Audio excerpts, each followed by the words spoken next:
आज की बड़ी खबर यूरोप के मोर्चे से है, जहां रूस और यूक्रेन के बीच जारी संघर्ष ने एक बार फिर खतरनाक मोड़ ले लिया है। जिनेवा में अमेरिका और यूक्रेन के बीच शांति वार्ता चल रही थी और ठीक उसी दौरान रूस ने यूक्रेन की राजधानी कीव समेत कई इलाकों पर रात भर जबरदस्त हवाई हमला कर दिया। यूक्रेन के राष्ट्रपति जेलेंस्की ने दावा किया है कि रूस ने एक ही रात में 420 ड्रोन और 39 मिसाइलें दागी हैं, जिसमें 11 बैलिस्टिक मिसाइलें शामिल थीं।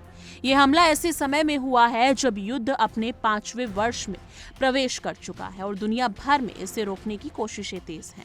जेलेंस्की के अनुसार हमले में यूक्रेन के 8 क्षेत्रों को निशाना बनाया गया, यानी कि पोल्टावा क्षेत्र में गैस इंफ्रास्ट्रक्चर पर वार किया गया, जबकि कीव और ड्रीनिपो क्षेत्रों में बिजली सबस्टेशनों को निशाना बनाया गया। कई रिहायशी इलाकों में धमाके हुए, बच्चे समेत दर्जनों लोग घायल हुए। मृतकों की सटीक संख्या की पुष्टि फिलहाल नहीं हो सकी है, लेकिन आपातकालीन सेवाएं राजधानी कीव सहित कई इलाकों में राहत और बचाव कार्य में जुटी रही हैं। जेलेंस्की ने कहा कि यूक्रेन की एयर डिफेंस प्रणाली ने अधिकांश मिसाइलों और ड्रोन को मार गिराया और उन्होंने पश्चिमी सहयोगियों का समय पर रक्षा उपकरण उपलब्ध कराने के लिए आभार जताया। यह हमला उस समय पर हुआ जब जिनेवा में अमेरिका की मध्यस्थता में वार्ता आगे बढ़ रही थी। जेलेंस्की ने बताया कि उन्होंने अमेरिकी राष्ट्रपति डोनाल्ड ट्रंप से फोन पर बातचीत की और शांति प्रयासों में सहयोग के लिए धन्यवाद दिया। अमेरिका की ओर से विशेष प्रतिनिधि स्टीव विटकॉफ और जेरेड कुशनर भी जिनेवा में मौजूद रहे। इन प्रतिनिधियों ने यूक्रेन की राष्ट्रीय सुरक्षा और रक्षा परिषद के प्रमुख रुस्तम उमेरोव से मुलाकात की। बैठक में आर्थिक सहायता, युद्ध के बाद पुनर्निर्माण, निवेश और दीर्घकालिक सुरक्षा ढांचे पर चर्चा हुई। साथ ही रूस को शामिल करते हुए संभावित द्विपक्षीय वार्ता और केंद्रीयों के आदान प्रदान पर भी विचार किया गया। जेलेंस्की लगातार रूसी राष्ट्रपति पुतिन के साथ सीधे शिखर सम्मेलन की मांग कर रहे हैं। उनका मानना है कि आमने सामने की बातचीत से समाधान निकल सकता है। हालांकि क्रेमलिन ने इस प्रस्ताव को ठुकरा दिया है, सिवाय इसके कि यूक्रेनी राष्ट्रपति मॉस्को आए, जिसे कीव ने अस्वीकार कर दिया। इस बीच जमीनी हालात और अधिक जटिल होते जा रहे हैं। रूस उन यूक्रेनी इलाकों पर दावा बनाए हुए है जिन्हें वो अपना क्षेत्र बताता है और यही मुद्दा वार्ता में सबसे बड़ा गतिरोध बना हुआ है।